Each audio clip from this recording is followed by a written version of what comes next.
À la fille, à la famille, je suis très heureuse de vous retrouver dans ce 59e épisode du voyage dans le temps. Alors, nous allons voir aujourd'hui le chakra couronne, le chakra de l'esprit, en tant que siège de l'énergie cosmique pure, mais bloqué, la circulation est bloquée par nos attachements terrestres. Alors, rappelez-vous, nous sommes des enfants divins.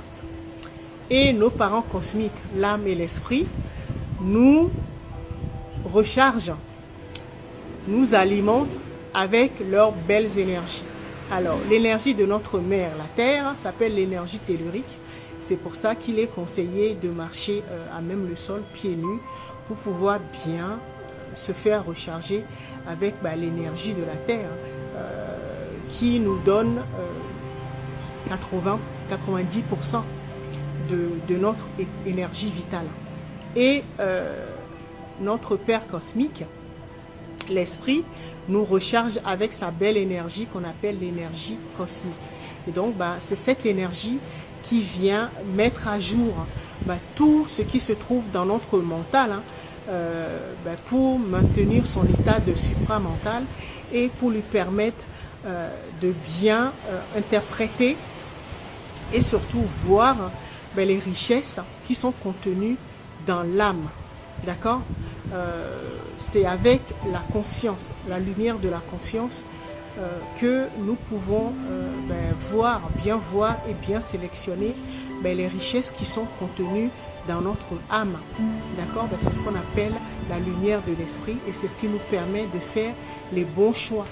Mais vous avez compris, c'est quand tout se passe bien. Quand nous avons mis en place un programme qu'on appelle la pensée racine, qui est déséquilibré et qui nous fait penser que nous ne sommes pas aimés et que nous sommes en carence d'amour, de bien, de richesse, de santé, tout ce que vous voulez. Et quand nous fonctionnons avec une pensée racine, un programme source qui a été mal ficelé, vous voyez notre création, tout ce que nous créons ou les expériences que nous attirons vers nous, tout est tourné vers la souffrance et la douleur. D'accord? Et vous avez bien compris que c'est en fonction de la pensée racine, c'est avec notre pensée racine qu'on appelle notre double quantique, mais c'est avec ça que nous créons notre réalité. Alors, je vais reprendre l'exemple que je vous avais donné dans l'épisode 58 où je vous disais que l'âme, l'inconscient, donc l'obscurité, c'est ce que je pourrais imaginer comme un grand supermarché, et l'esprit, donc la conscience, était doté d'une lumière pour pouvoir la projeter dans l'obscurité de l'inconscient, dans l'antre de notre terre, de notre âme, pour pouvoir bien voir la réalité des richesses qui sont contenues dans notre âme, et donc pour pouvoir faire les bons choix, et donc pour pouvoir bien interpréter tout ce qui nous arrive comme expérience ou les êtres que nous rencontrons, pour pouvoir bien les sonder, les énergies, les pensées des gens que nous rencontrons, des êtres, et faire une bonne interprétation des événements qui ont lieu dans notre vie ou dans notre monde. D'accord? Alors, tout cela est bloqué durant la chute par ce qu'on appelle les attachements terrestres. Et qui dit attachement terrestre, dit tout ce qui est possession, tout ce que nous avons engrangé, c'est-à-dire dans notre caddie, dans notre subconscient. Et donc, nous nous attachons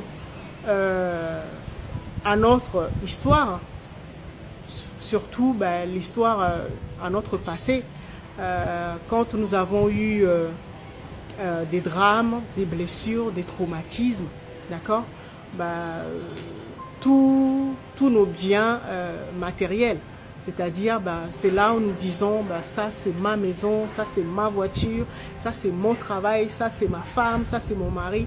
Donc vous voyez, ça ce sont mes enfants, et etc. Ça c'est mon pays, et etc. Vous avez compris. Alors, si ce n'était que les biens matériels, bon, ça pourra aller. Mais c'est que nous nous accrochons également à notre pensée racine, c'est-à-dire à notre passé.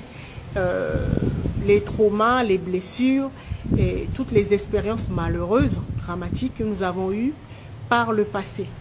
Et donc, on le voit bien, par exemple, quand deux femmes se rencontrent et qui ont vécu, par exemple, la même histoire. Elles se sont fait, leur mari les a quittées pour une autre femme, peut-être plus jeune.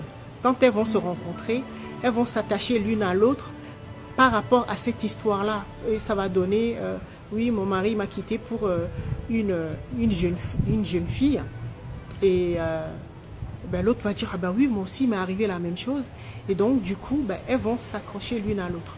Si on prend deux hommes, par exemple, qui adorent la bière, dès qu'il y en a un qui va dire, moi, j'adore cette bière, l'autre va dire, ah oui, moi aussi, c'est ma marque préférée.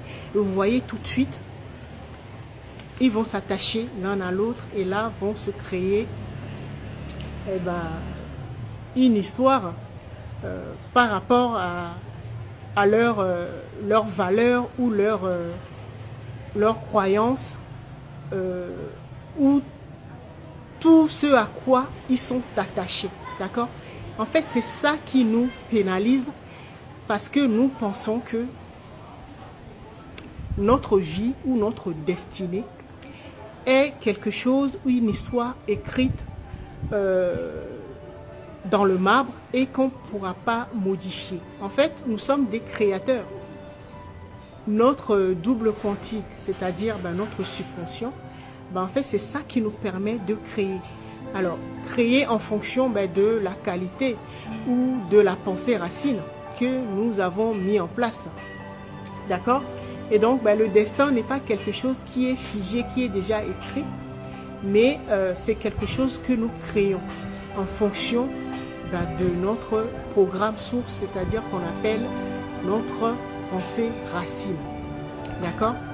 Et souvent, tout est déjà là, tout est déjà à notre disposition, mais comme la lumière de notre conscience, de notre esprit, a été voilée donc par cette pensée racine, c'est pour ça que nous ne sommes plus capables de reconnaître les richesses qui sont tout autour de nous. Et c'est de cette manière que les forces du bas astral nous manipulent. Parce que toutes les richesses en fait sont assombries. Parce que la lumière de l'esprit, de notre esprit, est voilée. Et nous ne sommes plus capables de savoir que tout ce qu'il y a autour de nous, ce sont des parties de nous et que ce sont ce qu'on pourra dire des richesses. Je vous avais dit que nos capacités, nos super pouvoirs sont incarnés par tout ce qui nous entoure, tous les êtres de chaque règne. Et nous ne sommes plus capables de voir ça parce que maintenant nous fonctionnons dans la division et donc ce qui fait que à force de fonctionner avec le schéma perverti, donc la lumière pervertie de notre esprit, nous avons commencé à voir des ennemis partout.